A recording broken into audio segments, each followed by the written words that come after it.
Old King Cole was a merry old soul, and a merry old soul was he. He called for his pipe, and he called for his bowl, and he called for his fiddlers three. Now every fiddler had a very fine fiddle, and a very fine fiddle had he. There's none so fair as can compare with King Cole and his fiddlers three. Old King Cole had 3 daughters, and he called his 3 daughters before him, and he said, "Oh, my daughters, I want to know which one of you loves me the best." And the first daughter, she said, "My father, I love you like life." And the second daughter, "Father, better than all the world. And you, my youngest daughter, how much do you love me?" "Oh, Father, I love you as fresh meat loves salt." "You love me like salt?" "Why, yes, Father." "Have you nothing else to say?" "Nothing, Father. Nothing comes of nothing. My youngest daughter, leave and never return." And with that, he sent her from his castle, and the youngest daughter took with her 3 dresses that her mother had given her before she died. And she went down to the river, banished from her home, and there by the river she cut long rushes that grew by the river. And from the rushes she made herself a cloak with a hood. And there by the river was a small raft, and she stepped onto the raft, and the raft was carried on the river, down from the hills. For a long way she travelled, until she came to another land, to the land of another king. And there, at the edge of the river, she stepped and walked, with one foot carrying her forward and the other foot setting her down, until she came to a castle of another king. And she knocked on the door, and the door opened. "What do you want?" "I am hungry and I am thirsty." "Well, you won't get anything to eat or drink here unless you work for it." And she was taken by that servant down into the great kitchens of that king. She told nobody who she was, and there she had to work. She had the most difficult job. She had to scrape the pots and the pans, and there were a lot of pots and pans, because the king had many feasts. Time passed, and the other servants that worked in the kitchen loved her. She was good and kind and bold. They called her Cap of Rushes because of the strange gown that she wore, made from rushes from the river. She seemed so poor, and yet so good. One day, winter had passed. The other servants came to her and they said, Cap of Rushes, come with us. For tonight there will be a dance on the castle green. Everyone will be there. The king and the king's son, the young prince. Everyone who is not married will dance. You should come. And they sang, "We'll pipe and we'll sing, oh." Can you say that? We'll pipe and we'll sing, oh. We'll pipe and we'll sing, oh. We'll dance in a ring, oh. We'll dance in a ring, oh. Where each lad takes his lass, where each lad takes his lass, all on the green grass, all on the green grass. But Cap of Rushes said, "But it's so disgrace, all the pots and the pans, oh. I have labour aplenty, while you go to dance."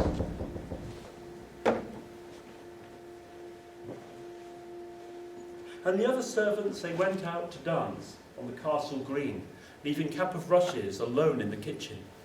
But as soon as they had gone, she took off her cap of rushes, and underneath she was wearing the first of her mother's dresses. And when she stepped outside into the sunshine, the dress shone in the first day of spring, silver like the moon. And she stepped forward, and there she gathered with the others and danced. Oh, and she danced so beautifully. Everyone was amazed. The prince noticed her. His heart leapt in his chest. But at the end of the evening, before he spoke to her, Cap of Rushes, she ran from the castle green and back into the kitchen. And there, in the kitchen, she put on her cap of rushes and lay down by the fire. And the maidservants returned and they said, Cap of Rushes, you should have come to the dance. There was a princess, so beautiful, she shone like the moon. You should have been there, Cap of Rushes. The prince saw her. The prince likes her. Time passed. Cap of Rushes continued to work in the kitchen. It was the first day of May, May Day. Cap of Rushes, there will be a dance tonight, another dance. The prince will be there. Perhaps that princess will return. Come with us. We'll pipe and we'll sing, oh. We'll dance in a ring, oh. Where each lad takes his lass, all on the green grass. Let's sing that together. We'll pipe and we'll sing, oh. We'll dance in a ring, oh. Where each lad takes his lass, all on the green grass. The Cap of Rushes answered, it's oh, to scrape all the pots and the pans, oh. I have labour aplenty while you go to dance. And when the maidservants had gone to the castle green and she was alone in the kitchen, she took off her cap of rushes and she was wearing the second of her mother's dresses. And she stepped out into the May Day sunshine there in the early evening, and her dress, why, it shone gold like the sun. And there she danced on the castle green, and everyone was amazed at her beauty. Soon she was dancing with Prince. And so prettily they danced together that everybody stopped and watched. All through the evening they danced until, before the sun went down, Cap of Rushes slipped away. And the prince tried to follow her, but she was too quick. And into the kitchen she came, and she put on her cap of rushes and lay down by the fire. And soon the maidservants returned and said, oh, Cap of Rushes, the princess was there again. You should have seen her. She shone like the sun. And the prince danced with her, and such a beautiful pair they made. Time passed. Summer was coming. Soon it was Midsummer's Eve. Cap of Rushes, there will be a final dance, a third dance. Everyone will be there who is not married. The prince, surely the princess, we believe that the prince will ask for her hand in marriage. You must come. We'll pipe and we'll sing, oh. We'll dance in a ring, oh. Where each lad takes his lass, all on the green grass. But it's so to scrape all the pots and the pans, oh. I have labour aplenty while you go to dance.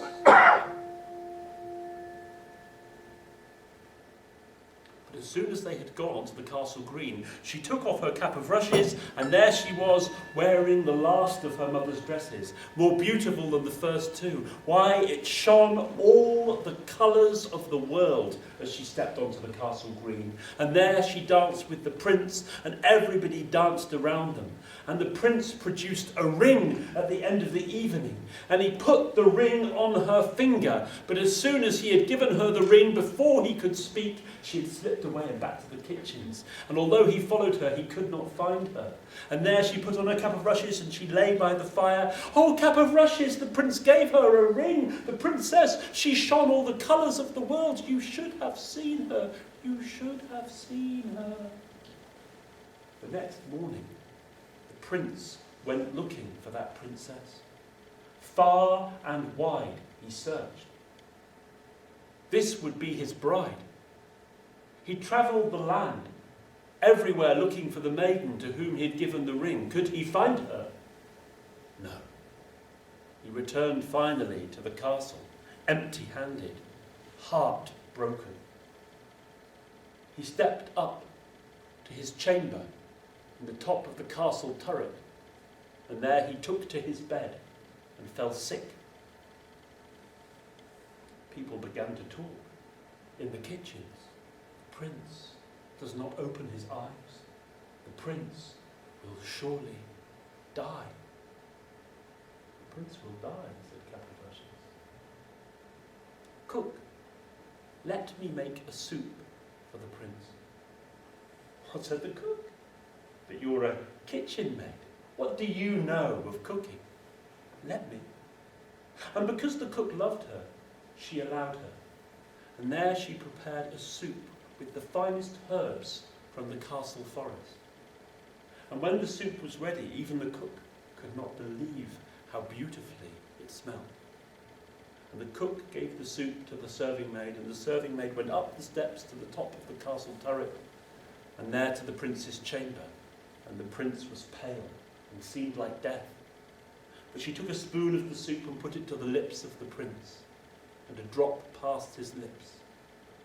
And his eyelids fluttered. He opened his eyes, and he took a drink. He took the bowl and he drank it down, and he was well. And at the bottom of the bowl, he found the ring. Who made this soup? Did you? Why no, said the serving maid. It was given to me by the cook. Send for the cook. The cook came. Why, said the prince. Did you make the soup? No, said the cook. I did not. But it was made by Cap of Rushes. Let me meet Cap of Rushes. Oh no. She wears a poor, ragged coat of rushes. You cannot meet her. She's a kitchen maid. She scrapes the pots and the pans. She should not meet a prince. Send for her, said the prince. And Cap of Rushes came, stepping up the steps of the castle. To the topmost turret she came, to the prince's chamber. And when she walked inside, the prince was ready. Is it you? He said. And there she stood in her cap of rushes. Is it you to whom I gave the ring? And he stepped forward and put the ring on her finger. And as the ring went on her finger, the cloak dropped from her shoulders, and she stood in her mother's dress, shining all the colours of the world. And he took her in his arms. A wedding was arranged, a great celebration. People were invited from far and wide across the kingdom, people of high status. Why? There was one who was invited who was a king, and his name was Old King Cole. But Old King Cole was not a merry old soul. His heart was broken, for his older daughters had treated him unkindly. He missed his youngest daughter. What did I do? He came to that wedding and sat at the table, his eyes to the ground. He did not recognize his own daughter, the princess. Cap of Rushes, for that's what they called her. They still did not know who she truly was. She ran to the kitchens and said to the cook, when you prepare the meat, put no salt on the meat of Old King Cole. And the meat was served, and people ate, and the food was good. But rising from his feet was Old King Cole. What is the meaning of this? You give me meat without salt. What is meat without salt?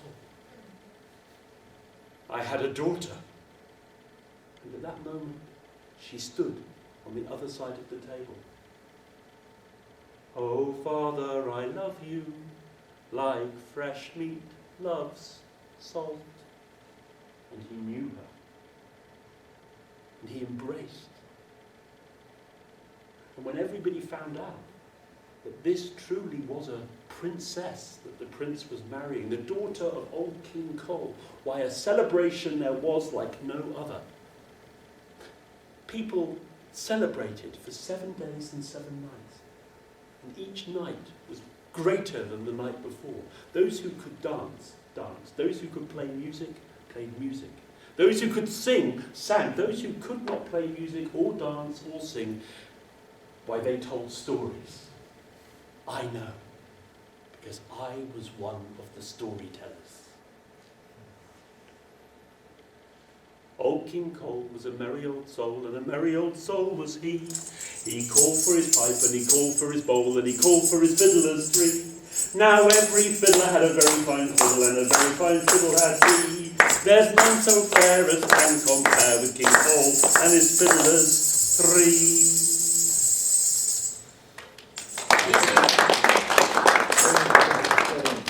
There you are. There's an old English story. And I was saying beforehand that this story was, you know William Shakespeare? He took that story, that old English folk story, and he took the outline of the beginning of the story, and he wrote it as King Lear. In fact, King Lear is a much more tragic story, and it doesn't have a happy ending. But do you know the story of King Lear, any of you? That, you know, the daughter, the beautiful, kind daughter who he banishes because she won't tell him how wonderfully she loves him. He says, "You should know how much I love you, Father. Why do you ask this?" Greetings to the people who arrived after I started. My name's David. I'm not sure if I've met all of you before. We've been introducing ourselves. We've got some students in the front from Kazakhstan, from Iraq, from China, from Saudi Arabia. And I think you're from Saudi Arabia, aren't you? Yeah. Yeah, welcome. What are your names again? My name is Naif. Naif? Ali. Ali from Saudi Arabia. Welcome. Thank you for coming. And your name is? Nell. Nell. Nell. And where are you from? Thailand. From Thailand. Fantastic. Welcome.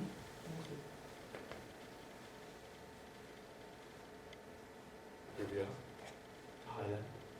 Everybody know where Thailand is? And hello. I've met you before, haven't I? Don't think so. Yeah, sure. What's your name? Melina, Melina from France. France. Okay, nice to meet you. Morgan. Morgan from France. Emily from France. From France. Are you students at INTU? No. But you're international students in the university. Brilliant, welcome. And you might know the story you were listening to then as being very similar in outline to Peau d'Âne, which of course is donkey skin, which is a very famous French folk tale. You know Peau d'Âne, of course, yes. Cap of Rushes. There's lots of European versions. Did it remind you of another story you've heard before? Do you know the story of Cinderella? Yes. Quite similar Similar. to Cinderella. I think Not we know- exactly the same. I think we know only about Robin Hood. Robin Hood. Yes. There are lots of stories about Robin Hood. The first time I told stories about Robin Hood. That was the first time I told stories. And also, I'm an actor as well, and once I played Robin Hood in the theatre when I was younger.